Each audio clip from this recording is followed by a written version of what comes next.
줄리 키보이시는 대학생이자 댄서였습니다. 누구나 그녀를 친절하다고 기억할 만큼 착하고 밝은 사람이었습니다. 이 잘생긴 청년은 샘 헤어입니다.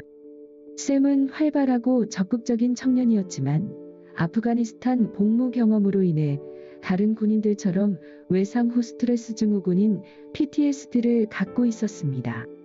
그가 복무했던 캠프 키딩이 원격 전초 기지로 끊임없이 적의 공격을 받던 곳이었기 때문입니다.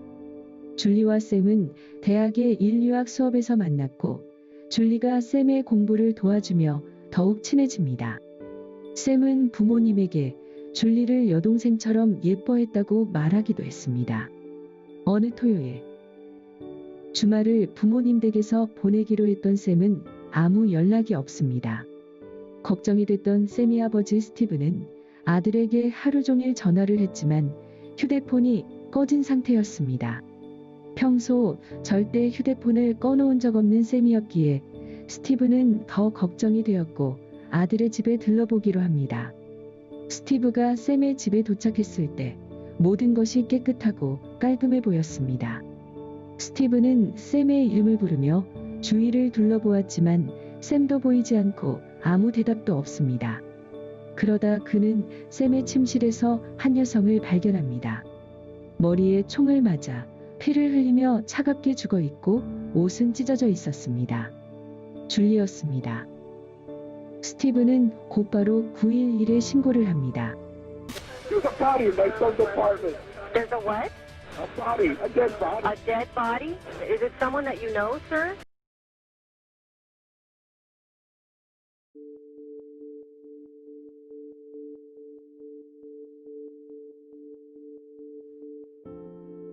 샘의 행방을 찾을 수 없었던 경찰은 샘을 묘사한 전단지를 만들고 공개 수배를 시작합니다.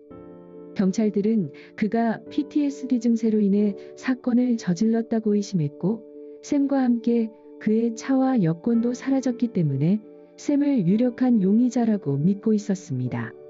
조사 중 경찰은 줄리의 휴대폰에서 샘의 메시지를 발견합니다. 전날 밤 샘이 줄리에게 보냈던 메시지는 이렇습니다.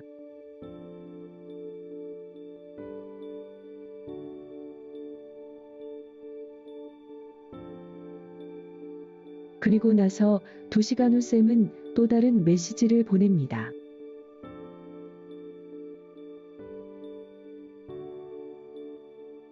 하지만 줄리가 받은 메시지는 이것뿐이 아니었습니다. 그녀가 살해되던 날, 범인은 줄리의 몸에 직접 손으로 메시지를 남겼습니다. 줄리의 스웨터 뒤쪽에 씌어진 메시지는 FU 모두 내 거야 였습니다. 경찰들은 휴대폰 메시지를 바탕으로 샘이 살인을 저지르고 도망갔다고 추정하고 있었습니다. 뿐만 아니라 샘의 청소년 시절 살인 혐의로 체포되어 조사받은 기록까지 있었기 때문에 경찰들은 그가 범인이라고 굳게 믿고 있었습니다. 하지만 샘의 아버지인 스티브는 아들이 살인범일 수 없다고 확신했고 따로 수사를 시작했습니다. 스티브는 아들이 어디에 있는지 행방부터 찾고 싶었습니다.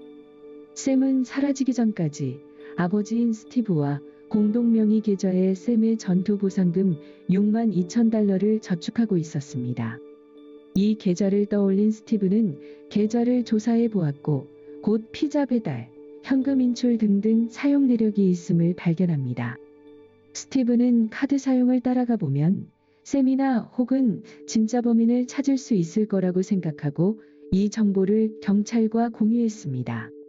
경찰은 곧 은행 ATM의 CCTV 영상을 입수하게 됩니다. 영상을 본 경찰들은 몹시 놀랐습니다. 영상 속에서 샘의 카드로 현금을 인출한 사람은 샘이 아닌 16살의 소년 웨슬리였기 때문입니다. 경찰은 웨슬리 집을 급습했고 조사 후 웨슬리에게 샘의 카드를 쓰라며 건넨 사람이 샘이 아닌 다니엘 워즈니악이라는 걸 알아냅니다. 다니엘은 경찰들에게 낯선 이름이 아니었습니다. 다니엘은 바로 샘이 줄리에게 보낸 문자에 등장하는 결혼을 앞둔 샘의 이웃 다니엘 워즈니악이었습니다. 그는 동네 뮤지컬에서 공연을 하는 연극 배우였습니다.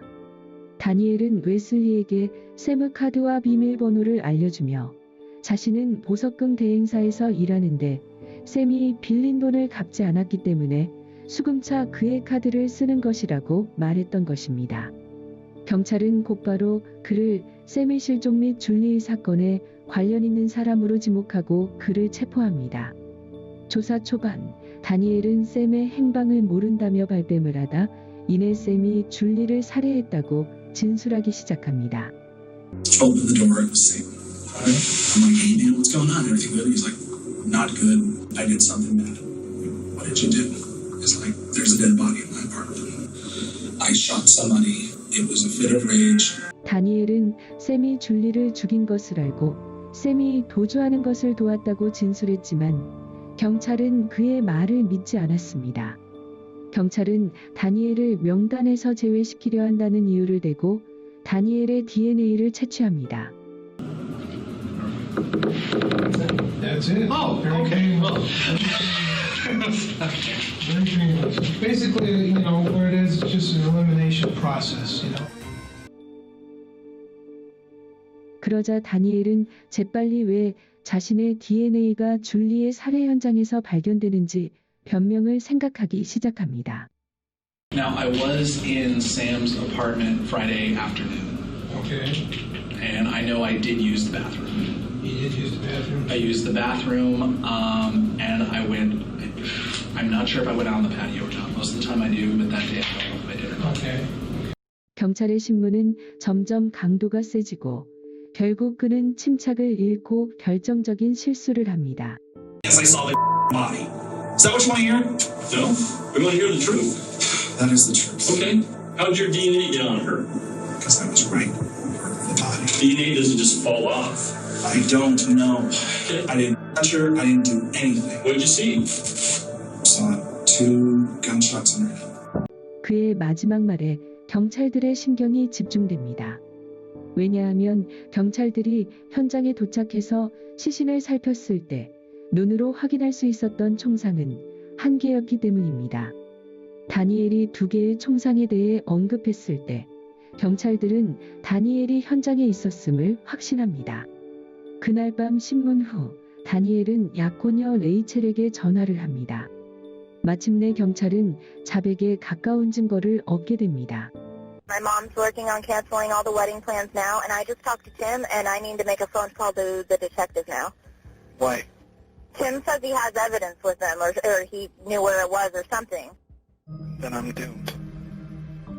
What? Tim said that? Yeah, do you know that Tim had some evidence? Yeah. Oh God. Oh God. Oh God. Well, this is ridiculous, and I have to go tell the detective the truth. No, I was... don't. That can't be found. No, babe, I'm gonna do it. Listen to me. No. What? Trust me, please. I have to tell the truth on what I did. And I think you now know what it is. And it's bad. Imagine the worst, and that's what I did. 이 통화 후 다니엘은 자백을 합니다. You said you wanted to talk to me. What's going on? I'm crazy and I did it. You did what? I killed Julie and I killed Sam. Okay. All right. I killed them both. All right. 사건의 전말은 이렇습니다. 결혼을 앞둔 다니엘은 사실 빈털털이나 마찬가지였습니다. 그는 정식 직업도 없고 돈도 없고 아파트에서 쫓겨나기 직전이었으며 결혼식 비용을 감당할 수도 없었습니다. 그는 이 사실을 약혼녀인 레이첼에게 말할 수 없었습니다. 이때 이웃 샘 헤어가 그의 눈에 들어옵니다. 전투군인으로 받은 월급 전부를 저축하고 있었던 샘의 은행 계좌는 다니엘에게 문제 해결로 보였습니다. 다니엘은 샘의 돈을 차지하기 위해 그를 유인했고 잔인하게 죽입니다. 하지만 그게 끝이 아니었습니다. 줄리가 타겟이 됩니다. 샘을 살인자로 몰기 위해 줄리를 이용했던 것입니다. 자신을 도우려 했던 친절한 이웃과 무고한 여성을 죽인 다니엘은 재판 결과 배심원들의 전원일치로 사형 선고를 받습니다. 재판 기록상 가장 빠르게 사형 판결이 내려진 케이스 중 하나였습니다.